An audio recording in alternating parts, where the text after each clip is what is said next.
Okay, so as Sister Andrea just said, today, this month is Black History Month. And without the civil rights movement, we wouldn't be able to ride on buses or go in the same bathroom or drink from a nicer water fountain and just get all the opportunities that we get today. So today, I'm going to be talking about Rosa Parks. Amen. She played a key role in the American Civil Rights Movement. And her refusal to give up her seat on the bus, along with many others, it started the bus boycott, and it really helped us.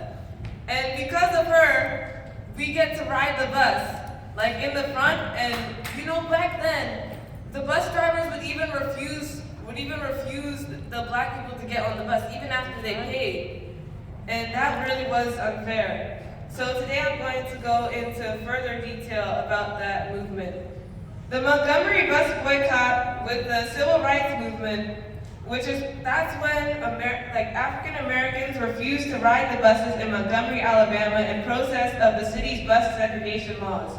The bus boycott was regarded as the first large-scale demonstration against segregation in the U.S. and helped a young pastor by the name of Martin Luther King Jr. emerge as a leader of the Civil Rights Movement and a business-type content that you can enjoy. So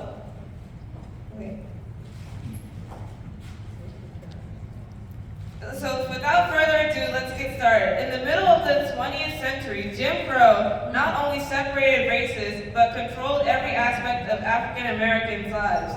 Like keeping African Americans poor, in the 1950s, in Montgomery, nearly 3/5 of Black women worked as a maid for white families, and 3/4 of employed Black men worked unskilled labor, and also kept whites and Blacks from learning together, which severely disadvantaged Black people from getting higher level jobs.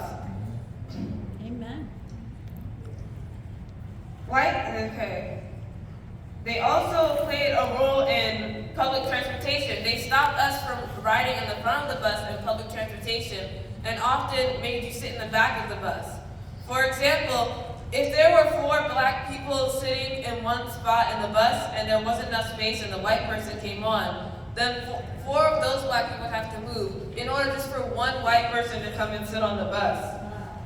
And the Montgomery bus was very humiliating for Black passengers in seats in other cities like Atlanta or Nashville, where Black passengers sat in the back and white passengers sat in the front in both groups.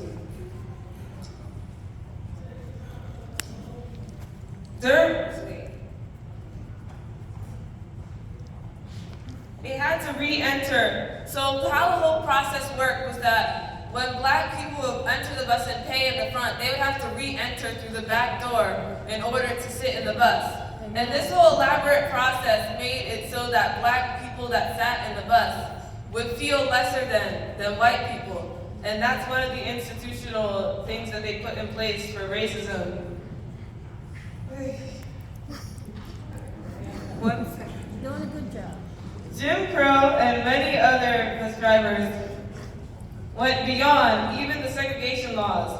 African Americans were routinely assaulted and shortchanged and assisted and left stranded even after paying their fees. The roots of the Montgomery Boys bus boycott began years even before Rosa Parks' arrest in 1955. It began with the Women's Political Council Group, or WPC, which was a group of African American women and professionals who were in the early civil rights movement in Montgomery. They were organized by Mary Fairburn and the group, and initially were created for Black women's involvement in civic affairs, promoting voter registration, and to aid victims of assault but by 1949, Joanne Robinson, an English professor at the Alabama State College, joined the council. Robinson succeeded at Mertz WPC's meeting, and women were regularly being humiliated on the Montgomery bus service. And Robinson had first-hand experience with those segregated bus lines. So she shifted the council's primary focus into handling their treatment on the bus. The council's primary focus was challenging the seating policy that at the same time as Edgar Daniel Nixon, who was Pullman Porter in 1945, Nixon was elected president of the Montgomery bus branch of the NAACP. Later in 1947, he became state president of the NAACP. Years before the Montgomery bus boycott, Nixon worked for voting rights and civil rights of the African Americans in Montgomery. By 1954, Eddie Nixon and Joanne Robinson had firmly set their rights on segregationist policies.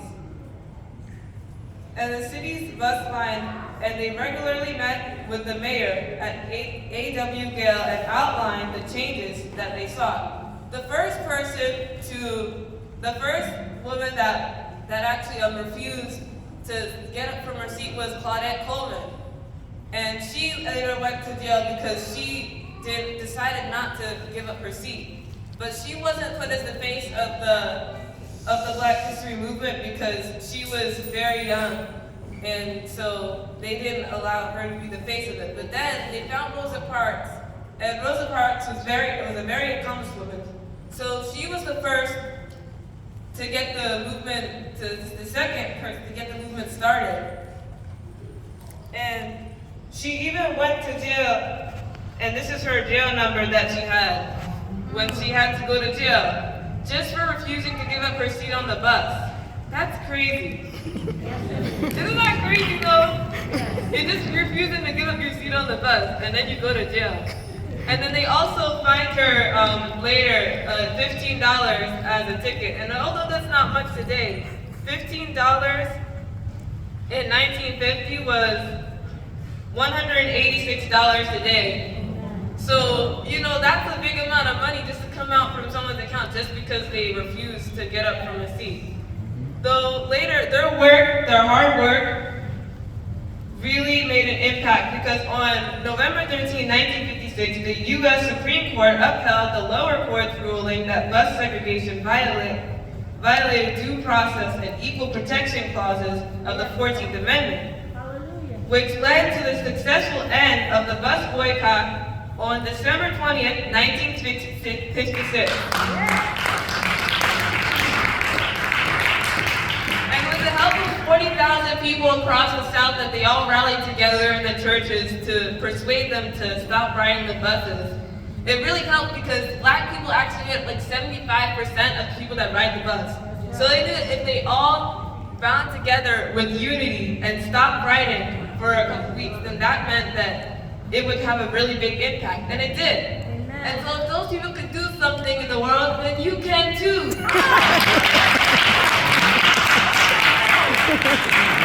It only takes one person to make a change, and today you can also help make a change too. Don't let anyone stop you from achieving your dreams.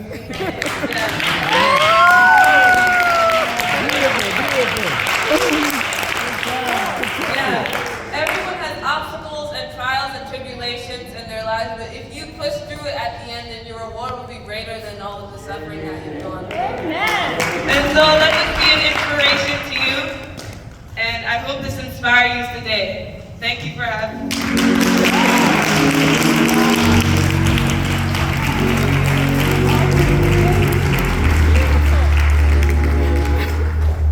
Didn't our sister Amarachi did an awesome job. She did an awesome job. I pulled her about because she's a true United baby. She is a true United baby. And when we can see the growth, we can see what God is doing in her life. And so we thank God for her presentation. None of us wanted to be in that era at that time. So thank you, Sister Amarachi. And at this time,